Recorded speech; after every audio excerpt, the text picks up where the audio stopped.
சொல்லிட்டு இருக்கிறேன். அரசியலை அரசியலாக பண்ணுங்கள், சினிமாவை சினிமா பாருங்கள் என்று சொல்லியிருந்தோம். தொடர்ந்து வந்து 2 படங்கள் வந்து சென்சார் சர்டிபிகேட் கொடுக்கும்போது இப்பொழுது ஒரு படத்துக்கு கிடைத்து இப்போ இன்னொரு படம் கிடைக்கல என்றால் இது கண்டிப்பாக வந்து என்ன காரணம் என்பதை வந்து சென்ட்ரல் போர்டு வந்து அறிவிக்க வேண்டும். மத்திய அரசு எப்படி மத்த சரி எலெக்ஷன் கமிஷனாக இருக்கட்டும், இடியாக இருக்கட்டும் எல்லாத்தையும் கண்ட்ரோல் பண்ணுறது போல் வந்து இப்போ வந்து நம்ம சென்சார் போர்டையும் கண்ட்ரோல் பண்ணுகிறார் என்ற ஒரு குற்றச்சாட்டை நான் வைக்கிறேன்.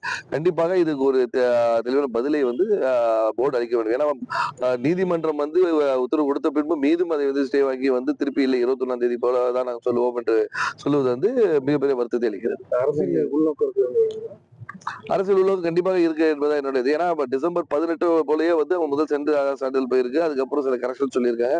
அதையும் கரெக்ஷன் சப்மிட் பண்ணியிருக்காங்க. லாஸ்ட் மினிட் வரைக்கும் வந்து அதை வந்து ரிலீஸ் பண்ணாம ரிலீஸ் டேட் வரும் வரைக்கும் தாமதித்தது வந்து ஒரு மிகப்பெரிய கேள்விக்குறியா தான் இருக்கு. பிளஸ் 2 படங்கள் இருக்கும், ஒரு படத்தை மட்டும் ஏன் அவங்க வந்து டார்கெட் பண்ணணும்? ஏன்னா கிட்டத்தட்ட 9 ஆண்டுக்கு முன்பு இதே மெரசல் படத்துக்கும் இதே நடந்திருக்கு, அதே விஜய் அவர்களுக்கு ஆயிருக்கு. சோ அரசியல் நோக்கத்தோடு தான் செய்யறாரு கிடையாது.